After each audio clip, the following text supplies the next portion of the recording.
avec Wada qui semble bien décidé à aller tirer ce coup franc. C'est bien fait, ça va directement dans les mains de Papalardo en 2 temps. Finalement non.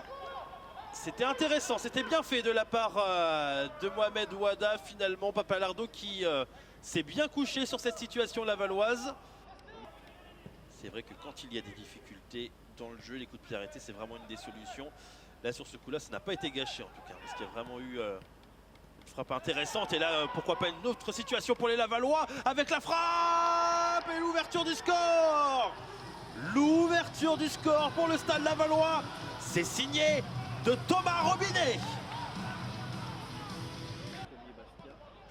pour le moment, c'est les Lyonnais qui mènent. Et puis également Orléans qui mène 1-0 face à Bourg-en-Bresse. Et attention parce que ça a encore été récupéré ce ballon avec Wada qui va être sur le côté droit, qui va pouvoir donner le ballon à Robinet pour la deuxième. Le deuxième but. Thomas Robinet. Une très belle action collective. En tout cas, ça s'est fini collectivement. C'était impeccable. 2 buts en l'espace de 3 minutes pour Laval qui fait déjà le break. Il fait partie de cette formation socialienne qui est vraiment réputée. Oh, le long ballon, ça s'était bien fait de la part de Diop. Ça va quand même revenir dans les pieds de Walid Orinel. La frappe derrière et la réduction de l'écart. La réduction de l'écart pour la formation sétoise. Très bien fait encore de nouveau. Ça joue assez bien et ça passe encore sur le côté droit avec Farnab. Farnab qui va essayer de mettre le petit ballon. Finalement ça va être une sortie. Ça va pas être sorti. Ce ballon c'était pas très loin. Ça va revenir sur Julien Farnab qui va pouvoir centrer. Ça a été touché de la tête. Quel arrêt! Quel arrêt de la part d'Alexis Sauvage sur cette tête à bout portant. On n'était pas loin de l'égalisation. Et là ça combine encore de nouveau très bien. On essaie de trouver Banajaba qui va pouvoir frapper. Ça passe à côté des cages et de nouveau ça va être très bien combiné avec Rafik Bouderbal. C'était pas évident. C'est la mi-temps ici. C'est la mi-temps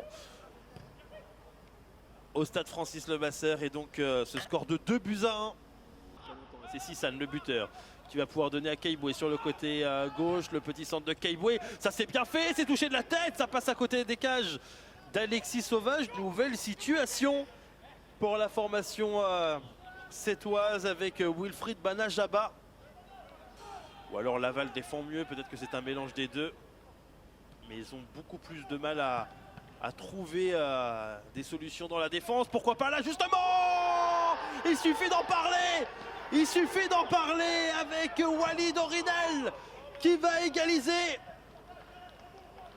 Avec une belle bataille quand même par les Sétois avec Farnab. Farnab qui continue sur sa lancée, qu'il va peut-être attendre du soutien ou alors il va frapper. L'arrêt de la part d'Alexis Sauvage. Ouh là, attention avec Tom Duponchel. Pour les Lavallois, cette fois-ci sur le côté droit avec Pierrick Cros qui est dans une situation inhabituelle pour lui mais qui arrive quand même à trouver le Diriquet Tondé. Oh c'est magnifique! Oh c'est magnifique! Il vient juste de rentrer il y a quelques instants. Le Diriquet Tondé qui permet au Stade Lavallois de repasser devant au score. Ça fait 3-2. Vraiment une belle performance. Et là il n'est pas en position de hors-jeu, Thomas Robinet, il va pouvoir réussir à passer. Thomas Robinet avec Papalardo, ça va être le quatrième pour Thomas Robinet. Ça fait 1, ça fait 2, ça fait 3 pour l'ancien joueur de Sochaux. Thomas Robinet qui inscrit un triplé ce soir.